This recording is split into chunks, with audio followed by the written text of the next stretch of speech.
Alright, now, moving on to Halloween 5, The Revenge of Michael Myers. Following a return to form with Halloween 4, we got this. Halloween 5, The Revenge of Michael Myers, which came out 1 year later after Halloween 4, and takes place 1 year after Halloween 4. Now, brief history with me. This was the first, remember I said that Jason Takes Manhattan was the first Friday the 13th movie I watched all the way through. Well, this, Halloween 5, is the first Halloween movie I watched all the way through. And when I watched it, I thought it was good. Now, I've watched it several times over the last several years since then. Yeah, I see the problems with it. First of all, they retconned the beginning. Okay, what's the story? I'm not going to try to... What's the story? The story is 1 year later, Michael Myers has been in a coma for a year. He wakes up and he again goes after Jamie Lloyd and anyone left from the previous year's escapades. Now, right off the bat, I want to say that I've been trying to think of something good about this movie, and I gotta say the kills are decent. Especially my favorite kill, which was the... What was it?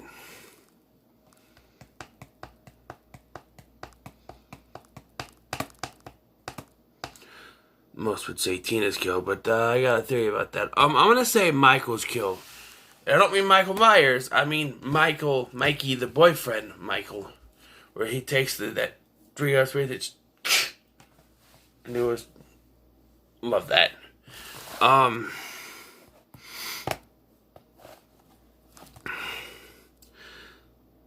Danielle Harris, gotta give it to her again, even though they don't give her much to chew on in this. Like, she does well with what they give her. They don't give her much, but she does well with what they give her. I guess Michael Myers can be an up. Don Shanks does okay. I think he's not terrible. He's not bad enough to be in the negative section. So I'll give Don Shanks does a pretty good job.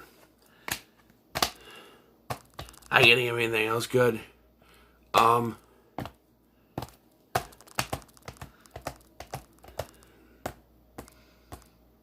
Like the opening sequence. I didn't mention the opening sequence of Halloween 4, which is great. This one, you kind of have the stabbing of the pumpkin. That's kind of cool. Yeah, let's just get to the back. I think of anything good. More good stuff. The bad. First and foremost, Tina.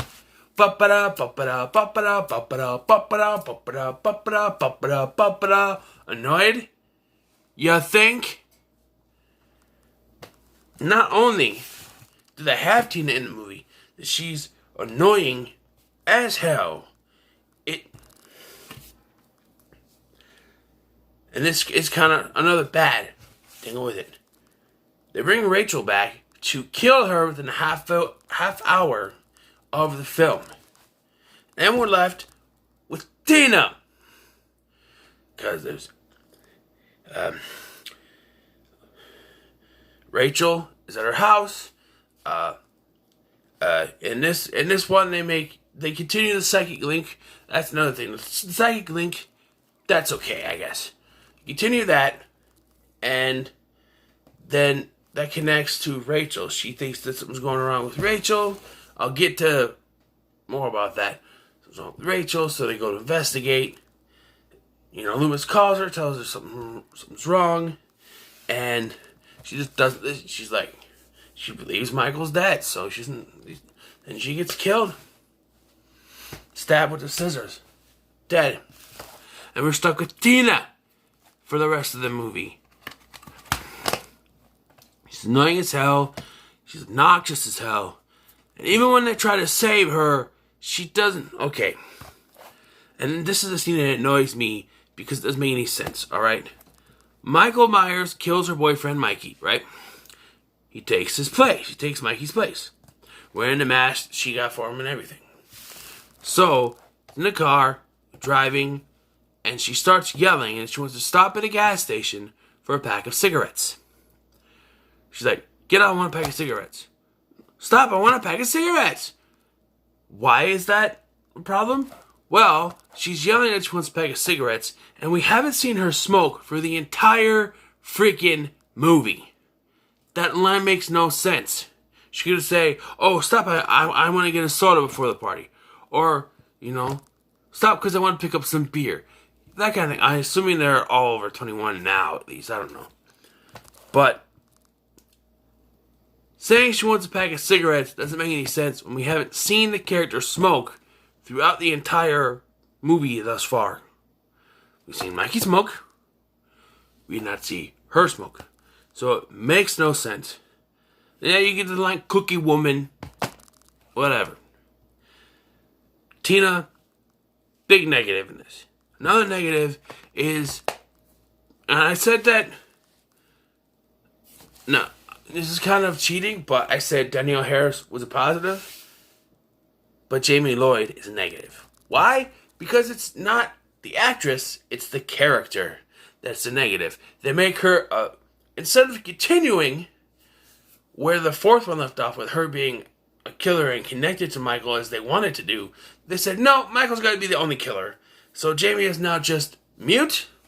She didn't kill her foster mother. Instead, it was a dream or she's just injured. I don't know. But she's mute. Her psychic link is stronger, but she can't say anything, so she has to draw pictures or sign or whatever. After the performance she gave in the last one, she does her best with this. This is why it's a positive, because Danielle Harris is clearly giving it her all. It's just what they give her to do sucks. Alright?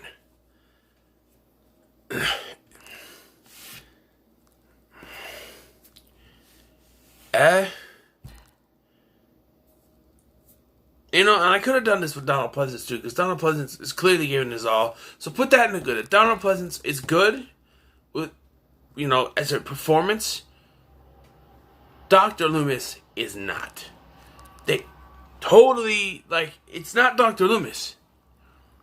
He uses the little girl as bait just to trap Michael. He's acting erratically. I understand at this stage he would really want to, capture Michael, but it's not Dr. Loomis. He's just not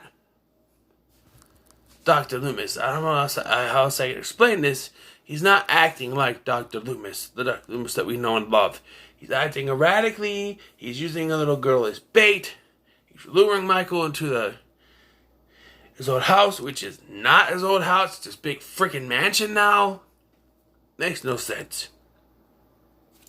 While we're talking about making no sense. Alright. I lost it. I had it and I lost it. The bad. Let's look at the mask. The mask, it's so big it sticks out on the neck and it doesn't look good. Alright, the mask looks terrible.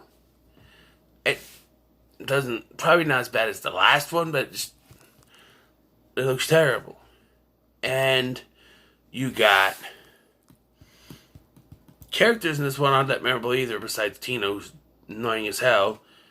But the two freaking cops, alright? They're these two, bumble-headed cops, and they got their own freaking theme music. It's their every time you see them. It's annoying, alright? And they die off screen. And yeah, back to Tina, alright? People's like, oh, well, Tina's annoying, at least she dies, right? No. Well, yes, you could say she dies, but I watched it carefully this time. She stabbed right here. Right here. It's nowhere near the heart. She stabbed right here. And when you see him take her away, she's not put in a body bag.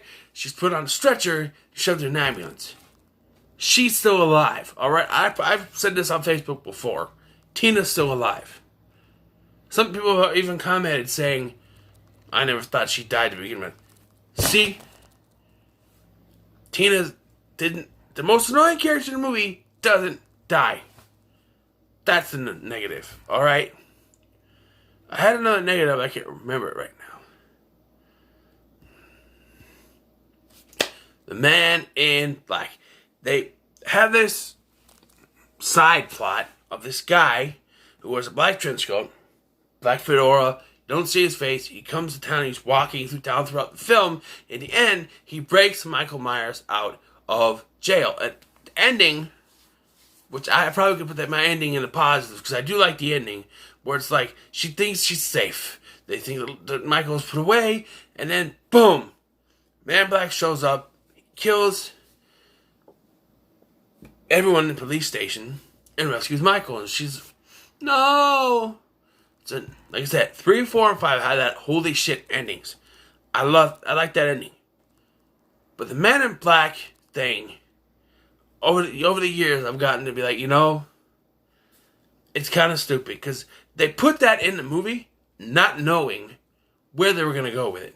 They're like, oh, we'll put it in, set it for the next one. So I already had another film in mind, but this one didn't do so well, so it took till 1994, or 95, whatever it was, to actually, or 96, I don't know, to the 90s, to actually get another film out and going. So we're left for, 6 years or so, maybe more, wondering what the hell was going on with the Man in Black. They didn't even know until they started writing the 6th film, alright? Guys, I think I've listed more bad than negative than positive. I'm going to go ahead and give Halloween 5, Revenge of Michael Myers, a 6. Because I set them out of value because it was the first one that I watched all the way through. And I'm not as angry about it as I was Jason Takes Manhattan. Remember that review? So 6 out of 10 for me, Halloween 5. Revenge of Michael Myers. What are your thoughts on Halloween 5, The Revenge of Michael Myers? Let me know in the comments below. Remember to like, share, and subscribe. And as always, love, peace, chicken grease.